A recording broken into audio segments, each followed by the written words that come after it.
Welcome to Craft in America's Summer Virtual Concert Series. This is the last concert in the series, and we are pleased to present a pre-recorded stream by Amy K Bormet and Melinda Rice.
Gone rogue.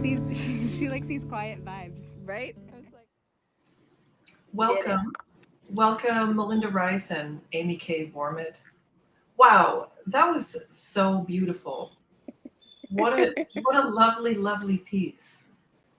thank you so much for listening. So the two of you, can you talk about how you, well, first of all, welcome to Craft in America's Summer Virtual Concert Series. And the two of you have put together a video, but you actually got together in person to do this project. It was magical. Amy is the first person I had played with live and in person who I didn't also live with in like a year. And it was like all that strangeness and awkwardness of, oh, hey, hello. Hi, I'm seeing you real live and in person with my mask on, and we're outside, and how does it sound to make music with another person? And I think all of that is there, as well as like the unbridled joy of Wonderful. getting to make music. Yeah, that must have been so nice. Where did you both come together from? So I was looking at the map because Melinda is in Philly and I'm in DC. So I was looking for a cool spot. So I was like, we can find somewhere in the middle. That would be great. And so I found a lighthouse that's close to halfway. I think I made Melinda drive further, but that's what happens when you pick the spot. I picked halfway. It was a beautiful halfway, Amy. It was lovely. So we were in Havre de Grace, Maryland, and right on the water. There's it's on the Chesapeake Bay. Yes. Yeah, the Susquehanna River goes into it. So we were like on the water, which was kind of our nod to one of many nods to this series and to getting close to water and to into thinking about how it affects our lives. Wonderful. Yeah, in conjunction with Craft in America's Making Waves Craft and Ocean Ecology exhibition. Well, that's so nice. Thank you so much for keeping that in mind. And Waves. I could hear your dog, Melinda, as a third party, which That's she the often third member of our trio, the Cooper trio. We decided to limit the trio-ness of it, though, to the first selection. So if you, as you continue to listen, you'll hear a lot less Cooper. Wonderful. Well, shall we go on to another piece? Let's do it. Do it.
Can I ask you both how you came together to improvise?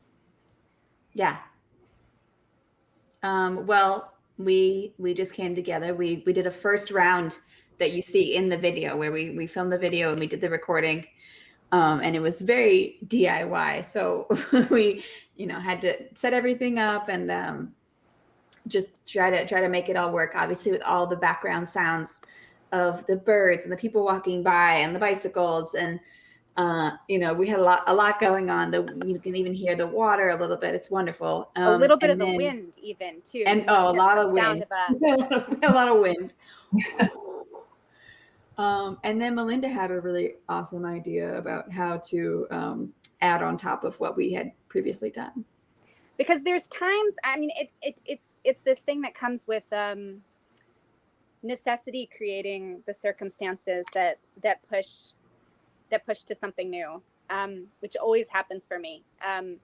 So there were a couple of takes that we just there was one that got cut off early, right? I think. The phone got too hot. It was like we had to move because the phone got too hot. We were sitting in the sun. We were, and it it showed up. It was like, your phone overheated. Don't even. Yeah. We were so hot. Like, okay. And but we didn't. We want you guys to hear that. We didn't want to make it so you don't get to hear that. So like in one of these takes, I think in that one, I started adding some more sounds, and I was like, I'll just continue the sounds on when the sound ends. I'll just keep on going, Yeah, just record again in your house. Because I don't want it to just be like plop. So, and then once that happened, it was so hard to, and why say no to a good thing anyway? So I kept on adding sounds to what we'd done before, and just building up with some layers a little bit more for you for this performance. Very, very nice. It's super fun to have the process of improvising without thinking about it as a lot of people say, oh, spontaneous composition, without thinking about it as a composition, and then going back and really looking for those moments that could be amplified and stretched and layered to kind of put some weight in it, because really it's just the guitar and the and the violin, and we're singing, and I have a little bit of keyboard that was improvised in the moment, but to be able to go back and find those moments that could use a little bit more oomph behind them and create a little more orchestration and a little more sound and attention to those spaces is a really cool process, because that's not something I've never done before. I've been improvising for eternity and since the womb. I've been improvising in the womb. I was scatting. It was weird, but improvising life. Yes, exactly. And so I feel like that's something I've never done before, is gone back to an improvisation that I made and then added things. So I thought that was super cool, Melinda. And Amy, you had some amazing rhythms in there. I would hear them sometimes and I'd be like, you know what I can do? I can go back earlier and I can pretend that my rhythm came first, but I'm actually just you're like, yeah, that was me. I've noticed that too, Amy. The rhythms on the guitar are really great, really, really interesting, and some so simple, but just really engaging and compelling. And that must be kind of fun to improvise over. I mean, both of you are amazing musicians, and a lot of people are afraid of improvising. And I think that it is kind of scary for someone who's not used to it. I'm terrified of improvising. But in a way, listening to you two talk about it, it's as if improvising is as much about, maybe this is very obvious, but about listening as it is about playing. And you're experiencing the music while you're playing it, and then that can take you to somewhere that you don't expect. And that's kind of... Absolutely. It's very conversational, especially when you're playing with someone that pays attention. It's even better. Improvisation doesn't really work without that deep listening experience, because you'll just kind of be off in your own little corner. And even when I'm playing solo, I find myself having conversations between my hands and having conversations between from one phrase to the next. You know, and then the response of, you know, setting something up and knocking it down. It's so satisfying. I'm afraid of not improvising anymore. Honestly, I love improvising. I can read music. I have a master's degree in music, but improvising is so powerful to take everything you can think about ever in music and just ingest it and then just like forget and then play is a really it's my favorite thing, obviously.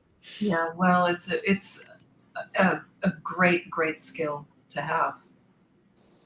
We can get you to solo, Terry. Terry's gonna go wild. Next time you see Terry, she's gonna be like, do.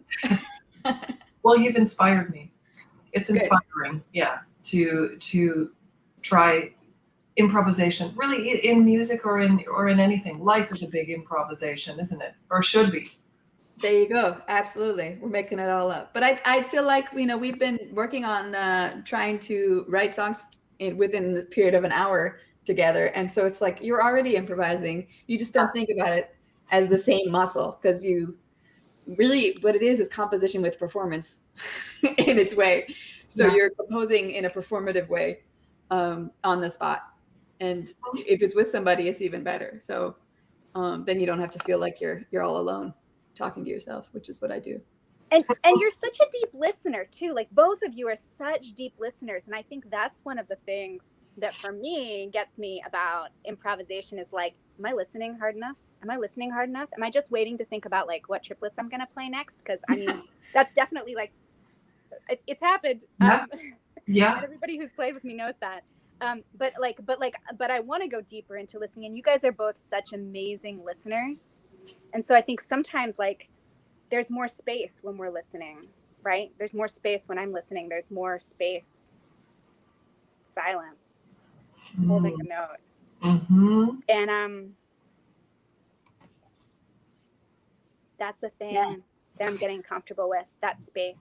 And that is so kind of metaphorical too for conversation, I think. Being able to listen without thinking about what you're going to say next. You're just listening to the person speak.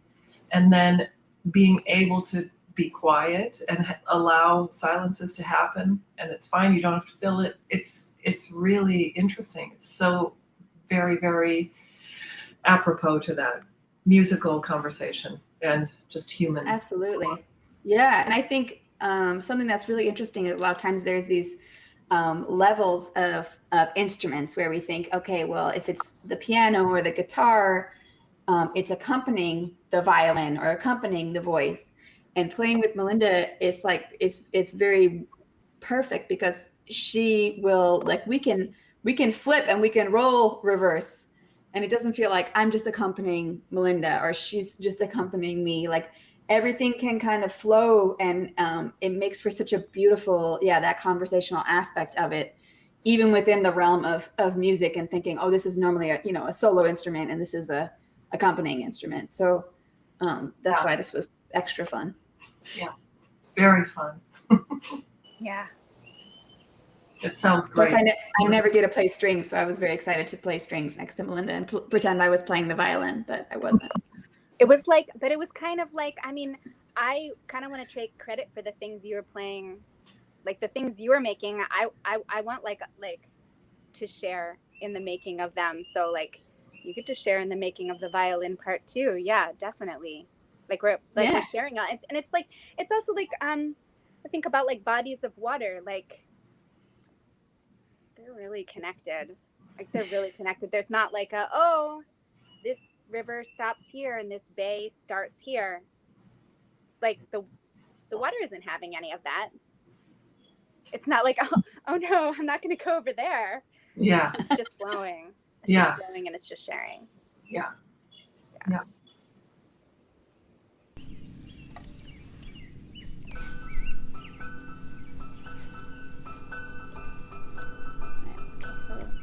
All right, here we go. Take 3. That was my double sync. Got to make sure one of them works. Yeah, right? something's got to sync. There's a lighthouse now. There's a boathouse now.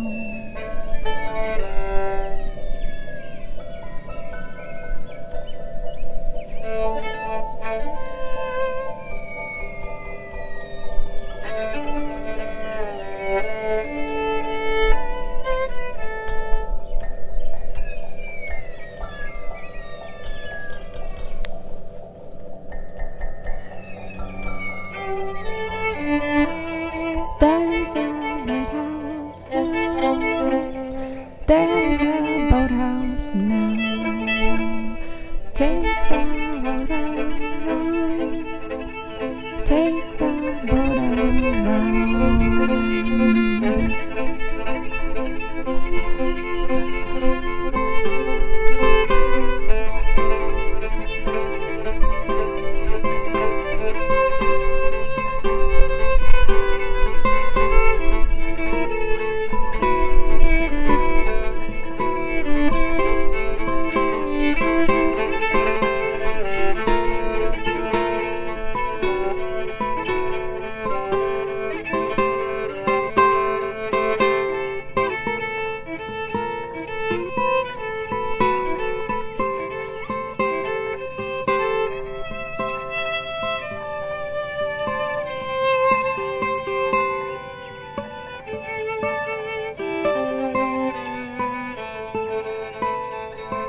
Take the boat around. Take the boat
I like that one. That was a nice little journey there. I was like, I tried to make some boat noises. Little. A little ding dong, you know.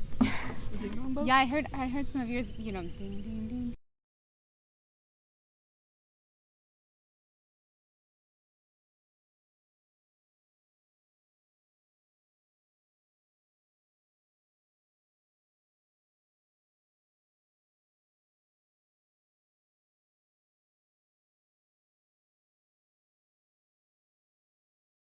Five.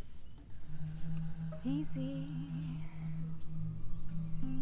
easy, easy to say easy today, easy. This is so crazy, sitting here in the grass, easy.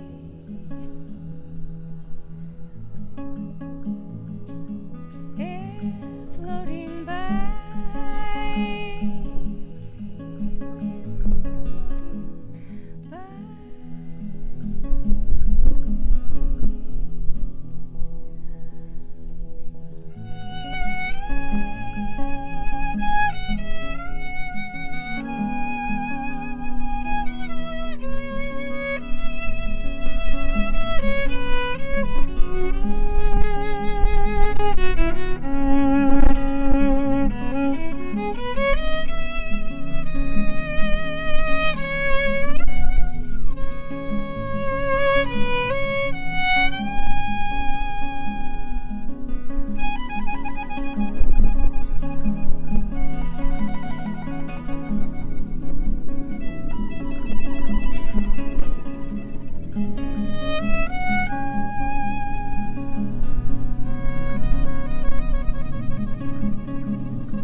Yes, please. Yeah.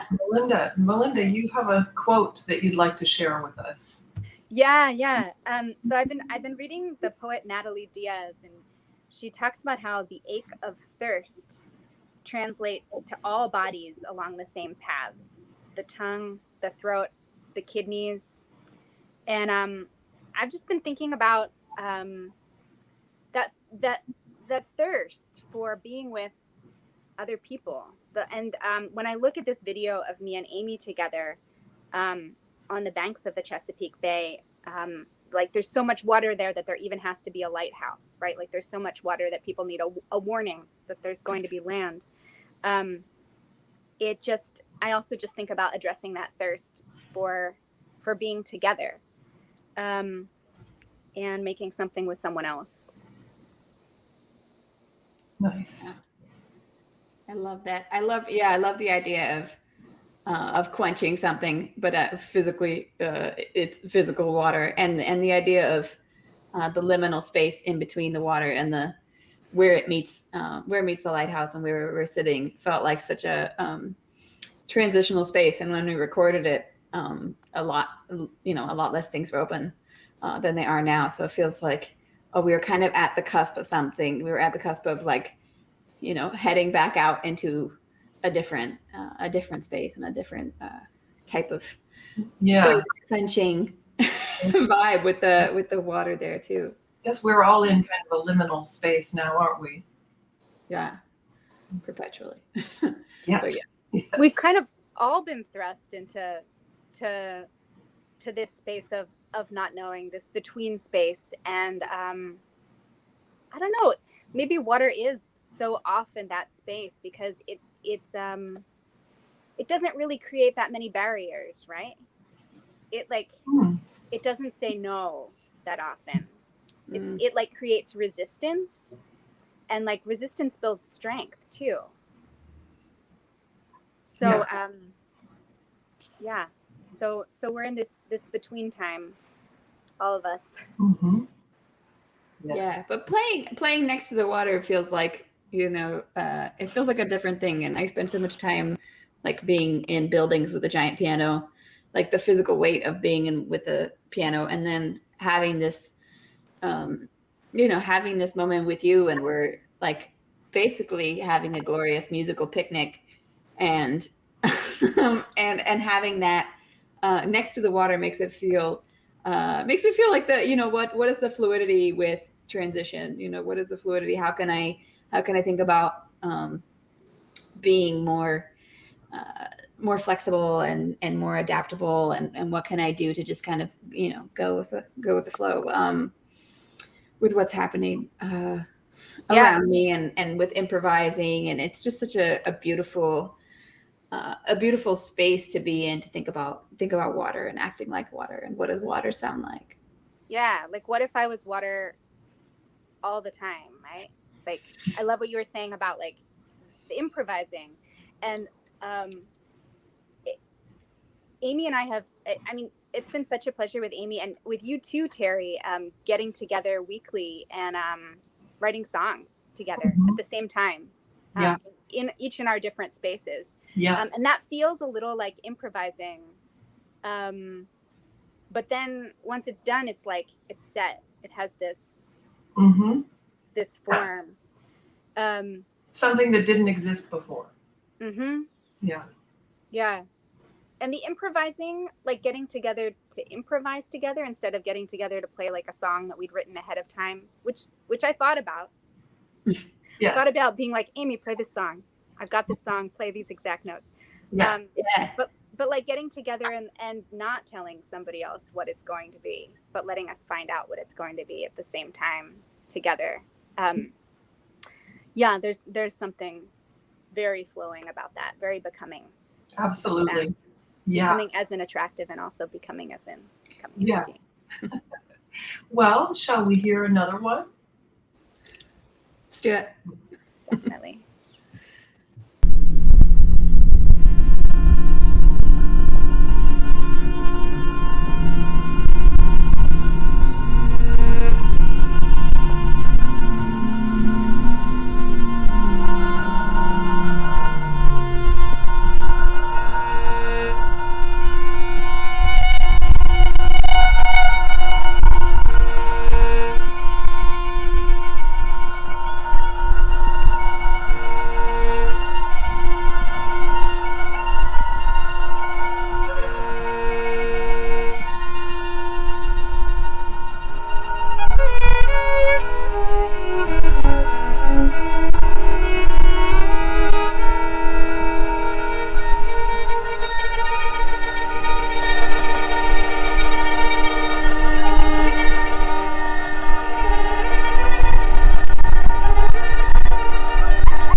There's the ending to that one there. That had a lot of change in it. I like that one. I did too. And one, thank you so much, both of you, for creating this and for participating in the series. You've both done so many concerts live at the Grafton America Center, and it's wonderful that you are still able to participate. That's one of the benefits of the pandemic, I guess, is that we all still can collaborate even more so than before in some ways. But it's great that this is part virtual and part live, because you both actually played together. It's fantastic. Yeah, it's beautiful to think about a lot of these boundaries being erased. And as artists, as musicians, it's so liberating to be able to work with different people across the globe right now, because it seems like now more than ever, these boundaries have been shown to be how artificial they really are. By using the technology, and but at the same time, it's been so great to sit outside and play with birds and Melinda and Cooper. Yeah, the ambient nature sounds are wonderful, just so beautiful. I think it's really created a lot more access. I've felt more access to hearing so many more concerts, and to hearing, like you're saying, Amy, people all around the world playing music, sharing how they're feeling, sharing what they're up to, and that's been really, really strong during this time. Going forward too, I think like there's so many reasons. There's so many reasons that it can be tough to get to a concert. I still get to concerts because I love them, but this has really expanded what can happen at a concert. And I've been to some online events that have been like deeply moving. Yes. So it's just a different medium. Yeah.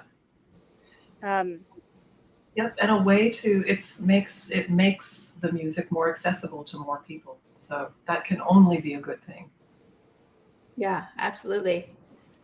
Congratulations, Terry, because this has been such a fantastic series, and I've been loving, watching people kind of revolving around the idea of water and waves and sound and all the different things, the access points to that have been really cool. So thank you for including us. Well, oh my God, yes.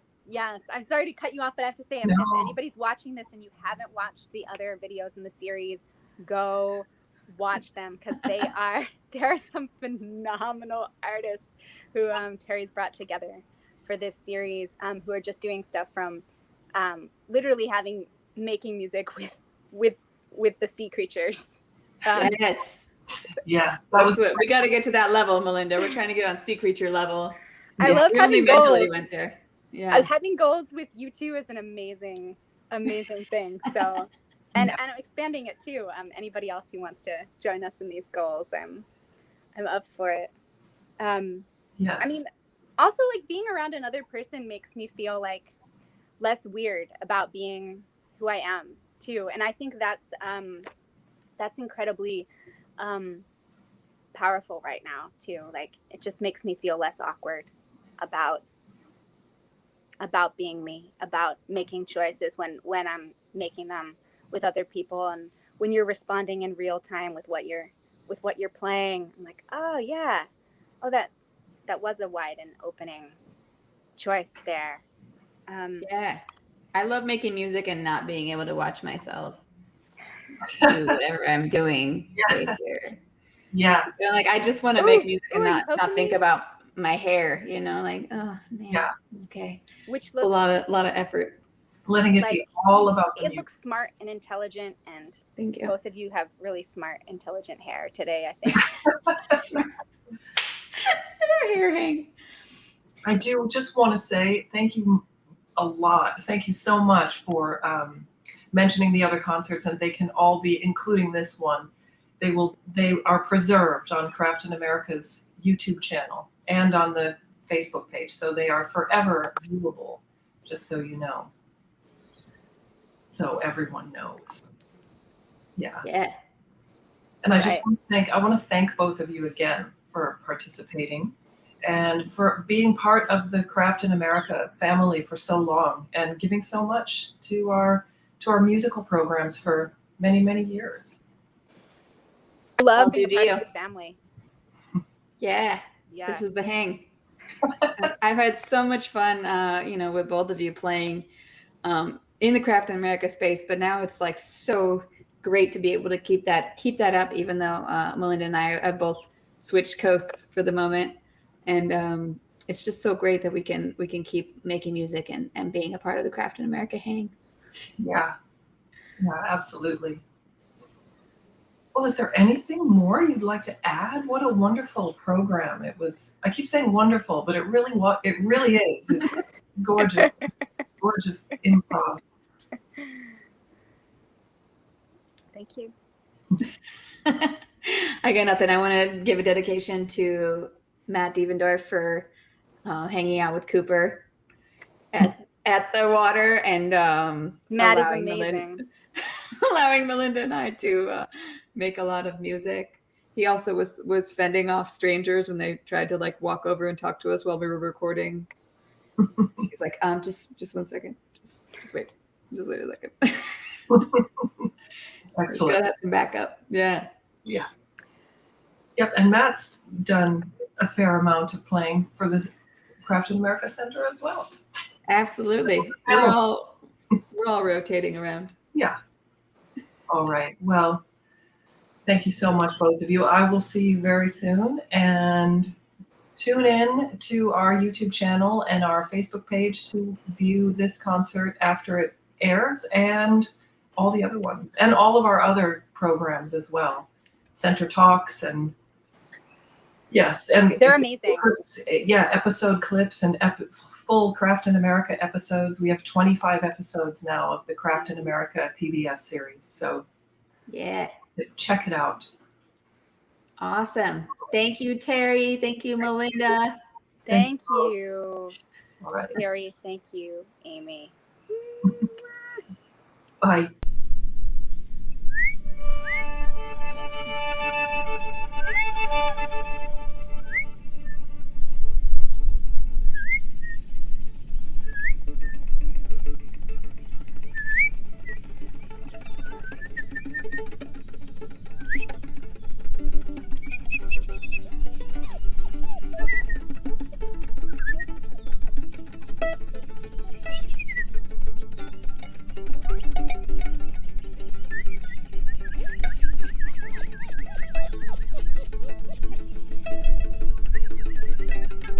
I hear you.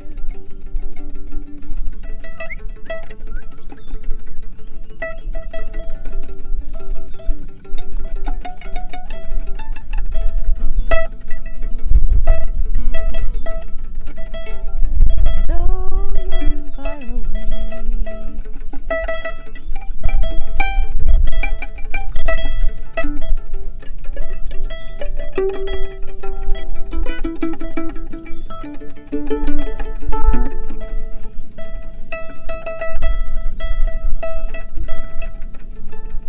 I hear you.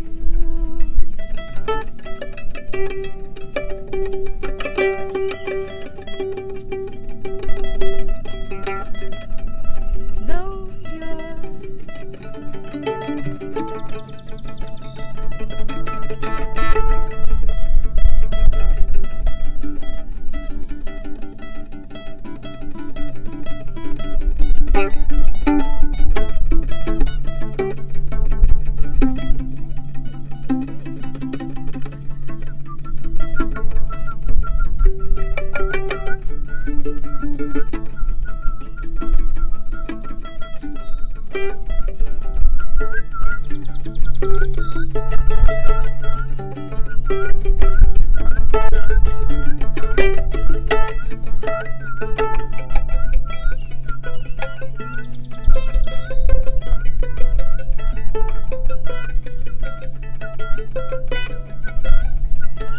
singing your song, eating your treats.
to be